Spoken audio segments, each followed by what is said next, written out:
Imagine becoming the most powerful person on Earth, a pharaoh, ruling over one of history's greatest civilizations, only to have your name erased, your statue shattered, and your face scraped from the walls as if you never existed at all. Hidden among the grand lists of pharaohs, strange gaps appear, kings erased entirely, replaced by nothing but empty spaces. Who were these erased kings, and why did history want them forgotten? In the grand tapestry of ancient Egypt, few figures stand out as starkly as Akhenaten. His name echoes through the millennia, a whisper of rebellion against the established order. You see, Akhenaten was no ordinary pharaoh. He ruled during Egypt's 18th dynasty, a time of immense power and prosperity. Yet he dared to challenge the very foundation of Egyptian religion. For millennia, the Egyptians had worshipped a pantheon of gods, a complex system interwoven into the fabric of their society. But Akhenaten, this audacious pharaoh, cast aside the old ways, declaring the sun disk Aten as the one true deity, a single god, radiating light and life upon the world.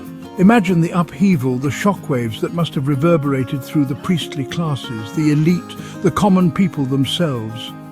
This wasn't merely a change in worship, it was a revolution, a complete overturning of the cosmic order. And as if to mark this dramatic shift, Akhenaten abandoned the ancient capital of Thebes. He chose a virgin site in Middle Egypt, a place untouched by the weight of tradition, and there he built his new capital, Akhenaten, the horizon of the Aten. This city built in the desert rose as a testament to Akhenaten's vision, its broad avenues bathed in sunlight, its open-air temples dedicated to the Aten, its vibrant art depicting the royal family in a surprisingly naturalistic style. It was a radical departure from the past. Yet, Akhenaten's revolution was short-lived. After his death, the old order reasserted itself with a vengeance. His temples were dismantled, his statues smashed, his very name chiseled from monuments. But why? Was it simply the anger of a priesthood whose authority he'd challenged? Or did the radical nature of his reforms provoke such a violent backlash? Akhenaten's story is a stark reminder that power, even the absolute power of a pharaoh, is fleeting. In the Valley of the Kings, amidst the tombs of mighty pharaohs, lies a small, almost unassuming burial chamber. It belonged to Tutankhamun, a name whispered with a mixture of fascination and pity. A boy king thrust onto the throne of Egypt at a tender age, his reign was but a flicker in the grand scheme of Egyptian history. Yet this seemingly insignificant pharaoh, whose death at the age of 19 remains shrouded in mystery, has captivated the world's imagination for almost a century. The discovery of his tomb, intact and overflowing with treasures, offered an unprecedented glimpse into the rituals and artistry of ancient Egypt. But behind the golden mask and the dazzling artifacts lies a story of political intrigue and perhaps a desperate attempt to bury not just a king, but an uncomfortable legacy. Tutankhamun was, after all, the son of Akhenaten, the heretic pharaoh who had dared to challenge the gods of Egypt. Imagine the weight of that legacy, the pressure that must have rested on the shoulders of this young king. He inherited a kingdom in turmoil, its religious traditions upended, its power structure shaken, and he, a boy thrust into manhood, had to somehow restore order. He began the arduous task of reconciliation, shifting away from his father's radical monotheism and appeasing the priests of the old gods. He even changed his name from Tutankhaten, reflecting the Aten, to Tutankhamun, honoring Amun, one of the most powerful of the traditional gods. But was this enough to appease the guardians of tradition? Tutankhamun's early death, the cause still debated by scholars, adds another layer of intrigue to this already enigmatic tale. Was his small, hastily prepared tomb a sign of disrespect, or a reflection of the tumultuous times? Chapter 3, Hatshepsut, the Queen Who Dared to be King.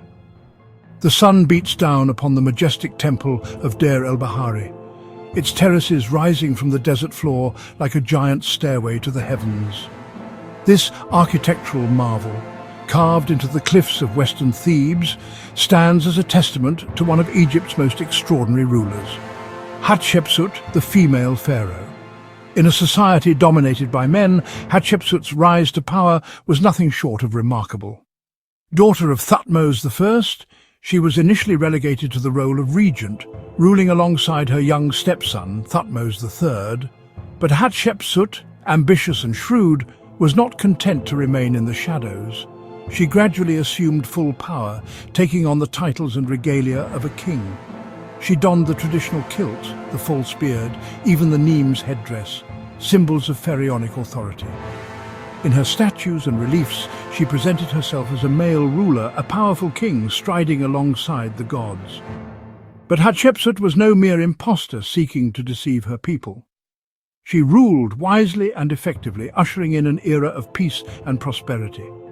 She expanded trade, commissioned ambitious building projects, and sent expeditions to distant lands, bringing back exotic goods and tales of far-off places. Under her reign, Egypt flourished, its wealth increasing, its borders secure. Hatshepsut's name resonated with power and respect, her authority unquestioned. But her reign, as successful as it was, could not erase the societal norms she had challenged. After her death, her memory was systematically attacked. Her images were defaced, her statues toppled, her name chiseled away from monuments. Was this an act of vengeance, a king settling a score with the woman who had usurped his throne? Or was it a deeper insecurity, a society unable to accept the legacy of a woman who had dared to break the mold of power? Hatshepsut's story is a powerful reminder that the struggle for equality is not a modern invention. Chapter 4. The Unknown Pharaohs, Ghosts in the Sands of Time. The sands of Egypt hold secrets, whispers of forgotten lives, of rulers whose names have been lost to the mists of time. These are the unknown pharaohs, their stories erased, their monuments left to crumble, their very existence a tantalizing enigma.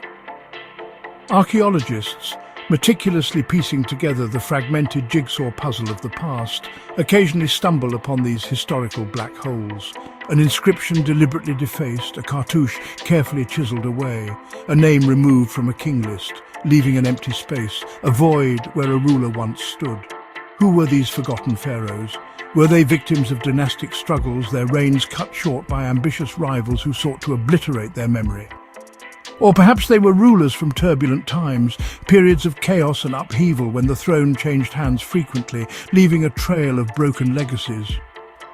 Could they have been foreign conquerors, outsiders who briefly imposed their rule upon the land of the pharaohs, only to be overthrown and their memory condemned as anathema? Or were they rulers deemed unworthy, their actions so abhorrent, their reigns so disastrous that their very names were stricken from the record as a mark of shame? The reasons for their erasure are as varied as the circumstances of their reigns. But one thing is certain: the act of erasing a pharaoh from history was never taken lightly. These phantom pharaohs, their stories lost to us, serve as a stark reminder that history is not a complete record. Chapter 6. Why erase history? The power of the past. The ancient Egyptians believed that to control the past was to control the future. The pharaohs, those living gods who ruled over the Nile Valley, understood this implicitly. They knew that history was not merely a record of events, but a powerful tool, a weapon even, to be wielded in the pursuit of power and legitimacy. To erase a pharaoh from history was not simply an act of vengeance or spite, it was a calculated strategy. By chiseling away a name, defacing an image, obliterating a reign from the records, they sought to rewrite reality itself. They aimed to erase not just a person, but their deeds, their influence, their very right to rule. Imagine the audacity of such an act, the sheer hubris it required to believe that one could control the past, to bend it to one's will. But for the ancient Egyptians, the past was not a distant, immutable entity. It was a living presence, intertwined with the present, shaping the future. By controlling the narrative of history, they could legitimize their own rule, discredit their enemies, and shape the perceptions of their subjects. They could create a lineage of power, a dynasty seemingly ordained by the gods, unbroken and unchallenged. The erasure of a pharaoh was therefore a political act, a way of consolidating power, of silencing dissent, of creating a single monolithic version of the truth. It was a way of ensuring that their version of history, their legacy, would be the one that endured.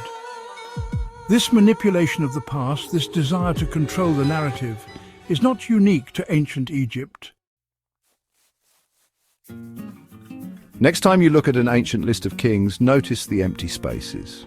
Behind every blank is a hidden story, a pharaoh whose name was forbidden. Someone powerful decided these names should vanish forever. But here's the secret. No matter how carefully history is erased, truth always leaves a trace, waiting patiently to be rediscovered. This is just one chapter from an unfinished book. Subscribe and let's uncover the forgotten pages.